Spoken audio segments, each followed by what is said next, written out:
Vít Schlesinger je zakladatelem sporthackingu, tedy celostního pohledu na přípravu sportovce. V minulé reportáži vysvětlil, že trénink, regenerace, strava a psychika spolu úzce souvisí.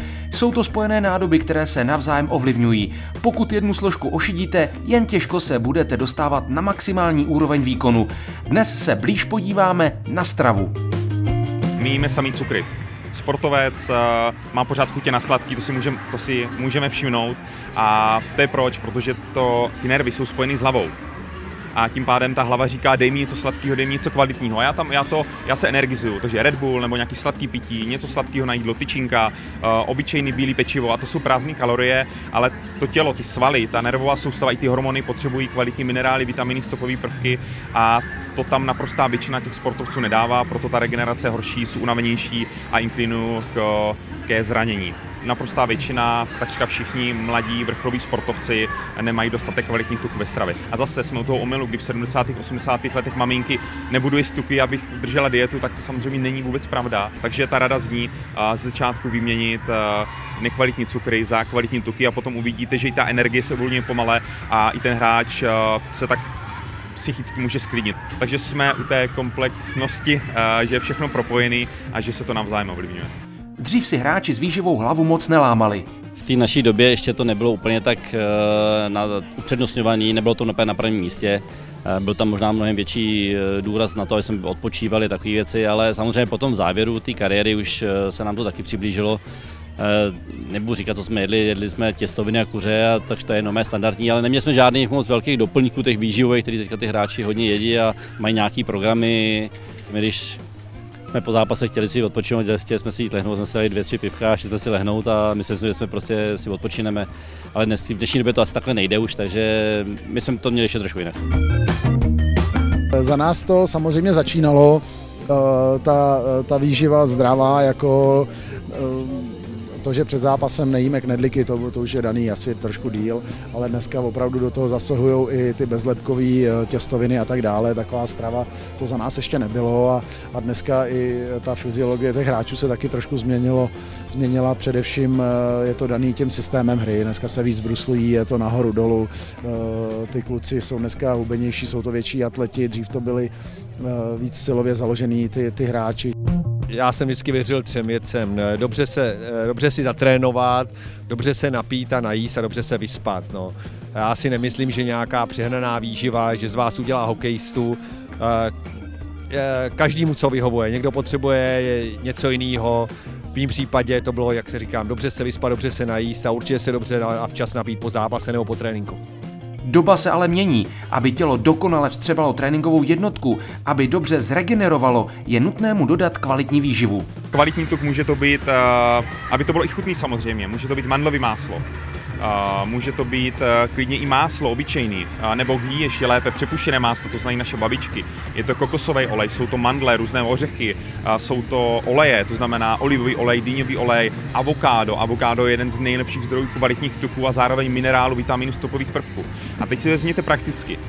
Ten hráč je po tréninku unavený a mu dělám třeba nějaký koktejl, kam dám, aby to chutnalo, mandlový máslo, med, dám tam avokádo, dám tam banán. A teď já jenom tím avokádem pokryju deficit toho těla. To je tak narvaný s prominutím minerálama, stopovými prvkama, aminokyselinama, že tohle hráč jinak prostě nedodá tomu tělu. A ta praxe je taková, tak jdu z tréninku, nemám nic. A nebo si dám kus nějakého obyčejného chleba, plný lepku, rychlých cukrů. Pokud to udělám jednou, to samozřejmě vůbec nevadí, ale ti hráči, vidím to v praxi, to dělají 1-2krát denně minimálně, takže to je právě ten problém.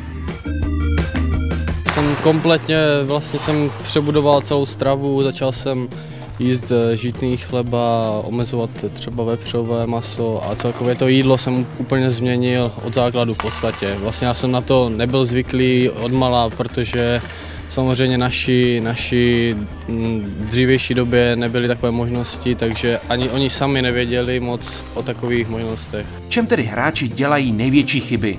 Další příklad, který vám můžu dát, určitě to znají někteří hráči, že mají tendenci před zápasem se narvat cukrama, tu energii, jo? Takže si dají tu tatranku, dají si nějakou tu tyčinku, nějaký ten Red Bull a najednou jdou na led a mají trošku těžké nohy, mají třeba tendenci zívat, jsou takový, než se do toho dostanou.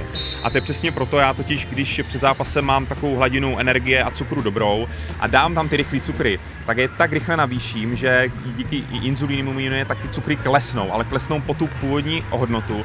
Tím pádem já mám méně cukru, když jdu na začátek zápasu, takže jsou trošku unavenější, než to tělo se rozběhne. To se setkávám se spoustou hráčů, kteří ke mně chodí, no vidíš, že to je pravda, já jsem tady tohleto mýval, já jsem byl na prvních 10-15 minut takovej nějaký zabržděný a ten výsledek takový do sebe rvou, jednoduchý a rychlý cukry před zápasem. Na druhou stranu, co ale Jágrovi tatranky? Mě se na to ptají často, ale to je výborná otázka tady tohleto. Já si trochu říct, Jarda Jágr pil na střídačkách Coca-Colu, dával si tatranky, ale vemte si, on přišel domů a měl tam to jídlo. Měl tam to, řekněme, občas tam byly knedlíky, ale on byl takový metabolický typ, že to naštěstí pro to jelo taková ta masitá, těžká strava byla prostě dobrá, takže měli to štěstí. A zároveň ta jeho máma mu podle mě hodně v tomhle pomohla, že mu vyvařovala, že mu tam dávala tu kvantitu a kvalitu, takže když si dal občas tatranku, tak si myslím, že to nebylo úplně špatně. Ale podívejte se teď na rozhovor s Jardou Jágrem, jeden z posledních třeba Forbesu nebo kde byl, tak on sám uvádí, hele, já se musím přizpůsobit i metabolicky, dřív jsem jedl tolik nebo žral tolik tataranek a cukru, že to moje tělo na nich ujíždělo a ono ten metabolismus jde naučit na nějaký typ spalování a on měl to štěstí. Teď ale sám říká, že se musí přizpůsobit, že to musel změnit a myslím si, že už tam zdaleka tolik tataranek ani tolik pečiva nemá. Z výše uvedeného je jasné, že pokud v těle nemáte dostatečné množství kvalitních zdrojů výživy, tréninkové dávky jsou skoro zbytečné. Bílé pečivo úplně se vymezil a začal se soustředit na ty kvalitnější výrobky a moc věcí, o kterých jsem ani nevěděl vůbec, že existují, jako je kokosový olej a mandlové máslo, tohle vůbec jsem jakože nepoužíval do teďka.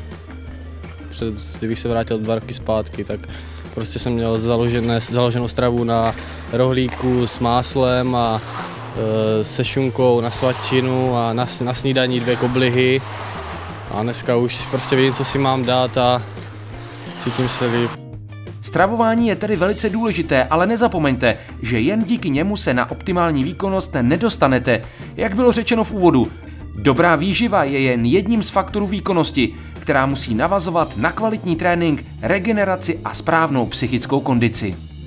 Jezdím, jsou zván na různé konference sportovní, jsou zvány do klubů. Teď jsem začal spolupracovat s českou reprezentací, takže se to tam dostává, což si myslím, že je jedině dobře a jde vidět, že jsou tam lidi, kteří si to uvědomují a což si myslím, že je to nejdůležitější. Ono to nebude hned, ono to bude samozřejmě trvat, ale my si musíme uvědomit, že tisíce trenérů a 10 000 hráčů na té, řekněme, lokální úrovni, z kterých ale jsou potom ti reprezentanti, tak tito trenéři často jedou právě tu starou zažitou strukturu, ale my jsme to dokázali na rohlíkách, co budeš vykládat, makej, a to si myslím, že není úplně dobře. Tady právě tito by se měli dozvídat tyhle informace.